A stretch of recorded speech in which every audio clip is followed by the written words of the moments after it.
கிறிஸ்துக்கு பின் 571 ஆண்டு ரபியுல் அவ்வல் மாதம் அராபிய தீபகற்பத்தில் மக்கா மாநகரில் ஆமினா அம்மையார் ஓர் அழகான ஆண் குழந்தையை பிரசவிக்கின்றார்.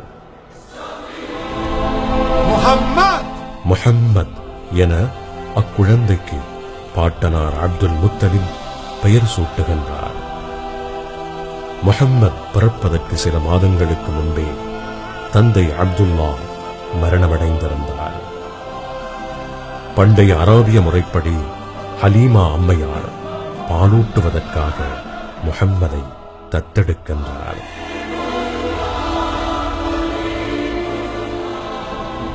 முஹம்மதின் வருகைக்கு பின்னர் வறண்டு போன ஹலீமாவின் மேய்ப்பு நிலங்கள் பசுமை பெற்றன. ஆடுகளின் மடிகள் பாலினால் நிரம்பி வழிந்தன.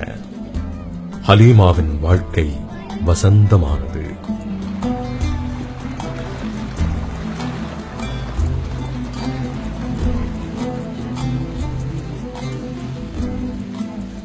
பின்னர் மீண்டும் முஹம்மத் தாயார் ஆமினாவிடம் ஒப்படைக்கப்படுகின்றார். முஹம்மதின் 6வது வயதில் தாயார் ஆமினா மரணமடைகின்றார். அனாதையான முஹம்மதை பாட்டனார் அப்துல் முத்தலிப் பொறுப்பேற்கின்றார். முஹம்மதின் 8வது வயதில் பாட்டனாரும் மரணமடைகின்றார். தனது சிறிய தந்தையான அபூ தாலிபிடம் முஹம்மத் வளர்கின்றார். சிறு பராயத்தில் மக்கா வாசிகளின் ஆடுகளை கூலிக்கு மேய்த்து தானியங்களை பெற்று வந்தார் முஹம்மத்.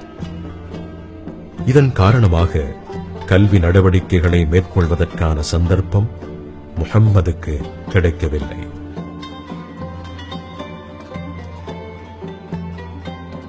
வாலிப பருவத்தை அடைந்ததும் வியாபாரத்தில் ஈடுபடுகின்றார். பின்னர் ஹதீஜா சீமாட்டியின் வியாபாரத்தை மேற்கொள்கின்றார். வியாபாரத்தில் உண்மை, நேர்மை என்பவற்றை கடைபிடிக்கின்றார்.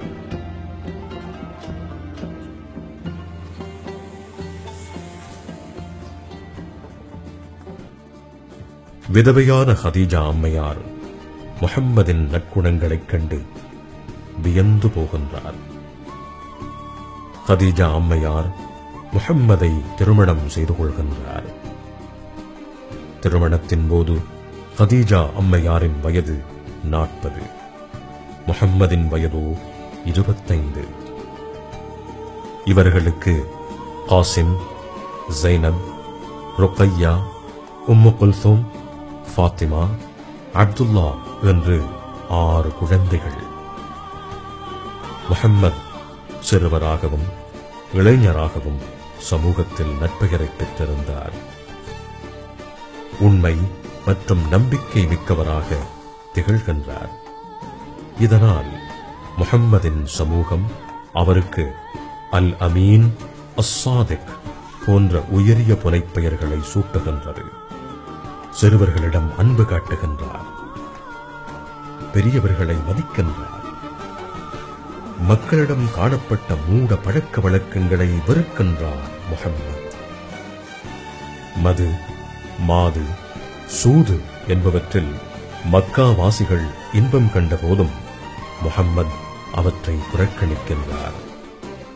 சிலை வணக்கத்தை முற்றாக நிராகரிக்கின்றார். மக்கா வாசிகளின் இத்தகைய செயற்பாடுகளினால் முஹம்மத் சிந்திக்கத் தொடங்குகின்றார். தனிமையை விரும்புகின்றார். நூர் மலையின் ஹிரா குகையில் தனிமையில் அமர்ந்து சிந்திக்கின்றார். முஹம்மதின் 40வது வயதில் இறைவன் ஜிப்ரீல் அலைஹிஸ்ஸலாம் அவர்களின் மூலம் வஹீ அறிவிக்கின்றான்.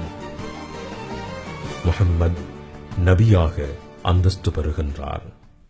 அல் குர்ஆனை இறைவன் முஹம்மது நபிக்கும் அவரது சமூகத்துக்கும் வேதமாக அருளுகின்றான். இறைவனின் இறுதி தூதர் முஹம்மத் நபியாவார்கள்.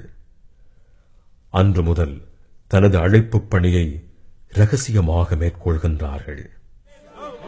பின்னர் முஹம்மது நபியை ஏற்றுக்கொண்ட கூட்டத்தின் உதவியுடன் அழைப்பு பணியை பகிரங்கப்படுத்துகின்றார்கள்.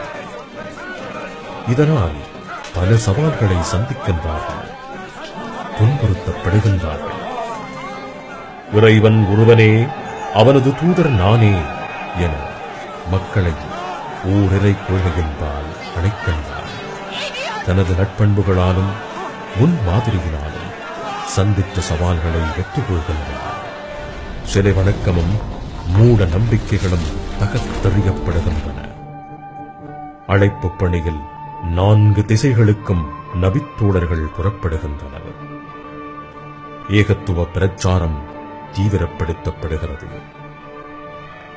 முஹம்மது நபி அவர்கள் ஹதீஜா சீமாட்டி அவர்களின் மறைவுக்குப் பின்னர் மற்றுமொரு விதவைப் பெண்ணான அன்னை சௌதா அவர்களை மணமுடிக்கின்றார். இவ்வாறு காலத்தின் தேவை கருதி 11 மனைவிமார்களை நபியவர்கள் திருமணம் செய்கின்றார்கள். ஏனையவர்கள் ஆயிஷா, ஹப்ஸ்